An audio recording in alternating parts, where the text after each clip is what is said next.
I want to really dive into the Atlanta Braves because, they are sitting in a position where they're still 7 games over 500. And we're just like, oh, the Braves are good. The Braves are fine. The Braves are fine. Well, I did some digging. Since May 14th, the Atlanta Braves, and that was actually, a point of the season where they had won 6 of 7 games. They looked like the Braves still. They were 7-4 to start the month of May. They were doing fine. At the time, they're 26-13. Since they've gone 9-15, and they've lost a lot of 4-game series, which for a team as good as Atlanta, you just expect them in a 4-game set to at least grab 2. They lost a 4-game set to the Padres. They've lost 2 separate 4-game sets to the Nationals, including this weekend. They also lost a series to the Pirates in there. So here's this Braves team, and the offense has just gone down the tank. Over the last 23 games, the Braves are hitting 226 as a team, 280 on base, 379 slug, 85 WRC plus is the 5th worst mark for any team in baseball. They're 23rd in runs scored. They're 20th in home runs. They only have 2 players in their starting lineup who have been above average hitters based on WRC plus, and that's Marcell Ozuna and Matt Olson. Everybody else is collectively slumping. Are we at all concerned about the Atlanta Braves this season? No. Okay, that's it. No. Cool. I think the conversation with Atlanta and again, this is such a good point because it's still worth talking about, despite the fact that I've got confidence in Atlanta. It's worth talking about, like at the beginning of the season. Hey, are the Astros broken? Are they done for this year? My answer to that was no, because I think Houston and Atlanta are 2 clubs that understand how long a season can be and understand what it takes to get to the postseason. And it's just going to now, instead of them wrapping up a postseason berth or wrapping up their division that first, second week of September, and then just retooling and getting ready for a deep run in October, they're going to have to do it in the 150 something game. And I think they're certainly not going to be cashing out, right? They're not going to be making any trades. They might be one of they might see teams above them in the standings, and certainly below them in the standings that are making trades to cast off guys and wave the white flag. But Houston's not going to do that, even 6 games under 500 at this point. And Atlanta's certainly not. They're still above 500. They're going to look to add, and they've had the secret before too, with Alex Anthopoulos just bringing in a bunch of outfielders and plugging them in into a system that works really well. And so as we get to that point now here on June 10th, where you might start seeing some of these bottom dwellers start trading some chips, right? Last year it was Mike Moustakas was one of the first guys going to the Angels, where they just needed a veteran left-handed bat. Whoever has a veteran outfielder for them to utilize right now, because they've been struggling really badly, as you pointed out, since Ronald Acuna has gone down, they'll just go ahead and add that guy, and it'll kind of work out, and they'll be able to tread water a little bit more and find themselves still a little bit around 500 once they start getting guys back and figuring it out. What is our next step? Who are going to be the replacements? Is it going to be players that are down in Gwinnett, or do we need to go elsewhere and go outside the org and make some trades? When we were talking about the Astros, like you said, you had full confidence. I was one saying, I don't know. It's a big hole. For the Braves, they're not in that position where they're in a hole. So I do concede that I don't believe that this Braves team is going to suddenly miss the playoffs. With that said, I have some real questions about, can they make a run this year? Because you lose Acuna, you lose Strider. I mean, those are massive, massive losses. And I don't know if Tommy Pham's going to come here and fix that. Granted, they should go out and get Tommy Pham right now. Like, he's there. The White Sox aren't doing anything. They've traded before. Make a deal. Get Tommy Pham, because that's going to make you better. I even look at shortstop. How long are they going to have Orlando Arcia as their starter? He's great defensively, but if Austin Riley's not hitting the way he should, because he's struggled a lot this year, and granted, I expect Riley will turn it on at some point. In the past, he has been a second half player too, but there's so much pressure when the entire lineup is struggling. That shortstop that's just supposed to be the defensive guy, well, that looks a little more glaring. So I'm really curious how they address this deadline, because you look at the Phillies and they've lost Trey Turner for the past month, and Amundo Sosa has slid in and just been the guy and has been able to keep that level of play very high.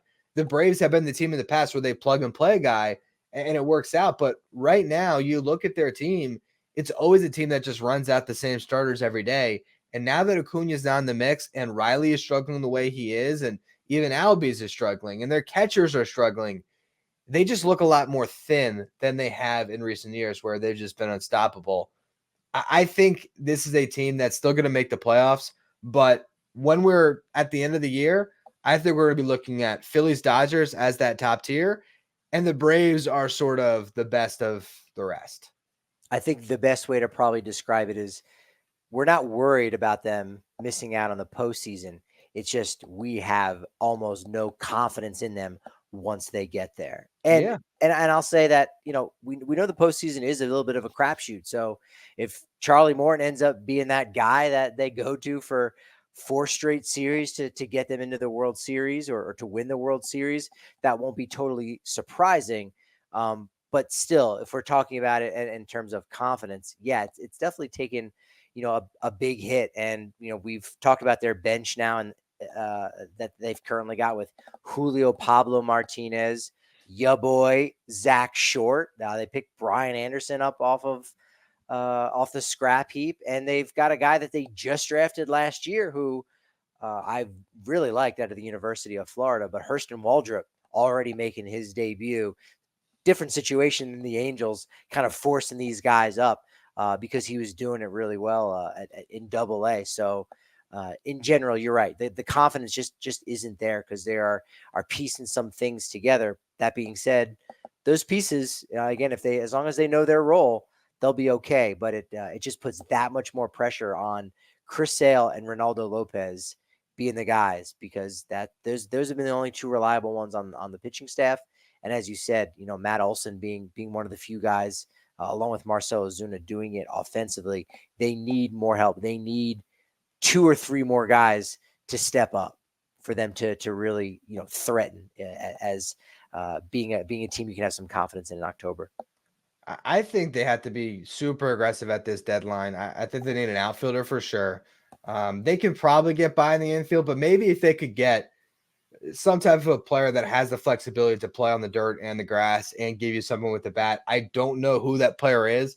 I'll know better when we work through our top 25 of trade value coming up here. I'll have a better understanding of who is going to potentially be out there. I think they need to find just that one piece. Maybe it is one guy that can do both. That'll just kind of shore up all the holes in one guy. And I think they got to add a top end starter because Charlie Morton has not pitched well lately. And you're looking at him and you got to wonder with age. I mean, how much longer can he continue to just outperform expectations? Chris Sale is a age and injury risk. Max Fried had an injury riddled season last year. Ronaldo Lopez is starting for the first time for a full season since like 2018 or 2019. That's a lot of question marks in a rotation. And it just feels like they have to get somebody else. And with Fried, a free agent after this year, I know they talked about this on the Just Baseball show, getting Garrett Crochet. To see them swing a deal for a starter that has some control. Maybe it's Jesus Luzardo, who's maybe a depreciated asset because he hasn't pitched as well this year. You get him, he has control, you try to fix him. But I think they have to get a big-time starting pitcher at this deadline. And then they got to do the Alex Anthopoulos thing, like you mentioned, of just, all right, where can we find some value to just help our overall depth? I think they're a team that I'm not worried about making the playoffs, but I will be very focused on what they do at the deadline and watching closely after that to see how they can come together if I'm really buying stock in them making a run once we get to October. And that's the exact opposite of what we thought was going to happen, that For sure. their roster was so solid and they're really going to be adding pieces almost for October. And that's still true here now, but they're also adding pieces to really make sure that they do get in there. If they were in any other division, you can maybe throw in the AL West, but because of how I feel about the Houston Astros as the third best team in that division, 6 games under 500, that doesn't really count. But in any other division, Atlanta might be a concern for the postseason, but with the Marlins, the Mets, and the Nationals, who again they're on the come up, but still they're suspects for right now, and they're probably going to be selling off some of those veteran pieces that are on a 1-year deal. If they were in any other division, you probably would have a lot more concern. It's crazy to me that they've lost 2 4-game series against the Nationals. And I haven't watched a ton of Nationals baseball this year because you see the record, you're like, oh, well, they've been pretty good. I watched that team firsthand in DC, and I was like, how are they as good as they've been this year? They're awful. I don't get it. And then to see them after getting swept by the Mets, where they looked very much like a bottom dweller team, to bounce back off of that and take a 4-game series against the Braves, that was where I was like, what is going on there? The fact that the Braves are closer to the Mets and the Nationals in the standings than to the Phillies. No one would have that coming. You're right. I still think they're going to be fine. They're going to make the playoffs. They're so much better than the rest of the slop that's in the wild card race that they're going to be that first wild card seed. I can almost guarantee it, but they'll finally get the taste of it, right? They've been talking for all these years how much they hate the format. Well, imagine they get bounced in the wild card round. Then which one do you want, Snicker? Do you want to be in the wild card? Do you not want to be in the wild card?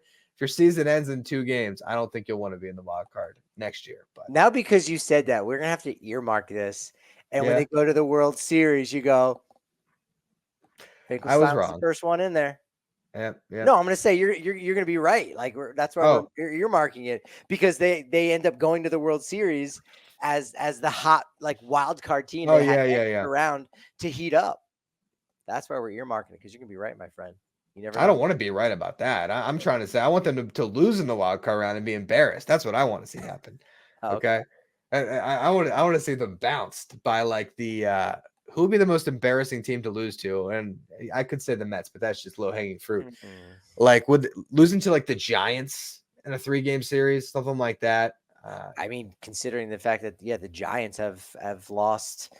You can't say better players than Acuna Jr. and Strider, but they've lost a lot of players that they've invested in from this past offseason. So yeah, that But would be great.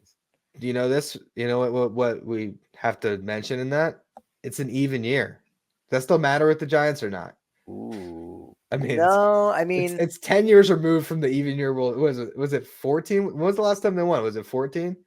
I think oh, so. somebody doesn't know his World Series from I'm the pretty sure it 2010. was Yeah, 14. That it was 2010, 2012, 2014. yeah. But in 2021, I think that's right. That's when they won 107 games. So that's odd. So that snapped. Yeah, that threw it all out the window.